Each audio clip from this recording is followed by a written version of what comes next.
வணக்கம் நண்பர்களே. இந்த வீடியோ நம்ம என்ன பார்க்க போறோம்னா, இளைய தளபதி விஜய் அவர்கள் பார்த்தீங்கன்னா, மறைந்த விஜயகாந்த் அவர்களோட இறுதி மரியாதை செலுத்துறதுக்கு போயிருந்தாரு. அவரு மேல பார்த்தீங்கன்னா, செருப்பெடுத்து வீசியிருக்காங்க. இது தமிழகத்துல ஒரு பரபரப்பை கிளப்பியிருக்கு.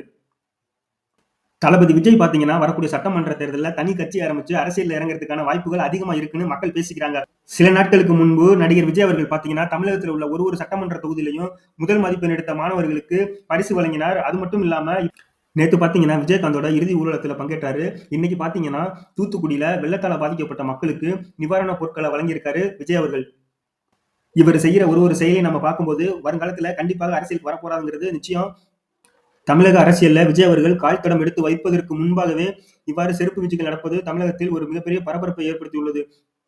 இது மாதிரி செருப்பு வீச்சுகள் பார்த்தீங்கன்னா, அரசியல்ல வரவங்களுக்கு இது ஒரு சாதாரண விஷயமா தான் தெரியும். ஏன்னா பார்த்தீங்கன்னா, திமுக தலைவர் கலைஞர் அவர்களுக்கும் இது மாரி செருப்பு வீச்சு நடந்திருக்கு. ஜெயலலிதா அவர்களுக்கும் நடந்திருக்கு. ஸ்ரீரங்கம் தொகுதியில அவங்க வேட்புமனு தாக்கல் செய்ய வரும்போது, ஜெயலலிதா மேலேயே செருப்பு வீசினாங்க திமுகவை சேர்ந்தவர்கள்.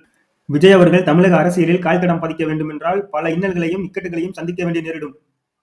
ரஜினி போல் ஓடி ஒளியாமல் தமிழக அரசியலில் தடம் பதிப்பார் விஜய் அவர்கள் என்று மக்கள் எதிர்பார்க்கிறார்கள்.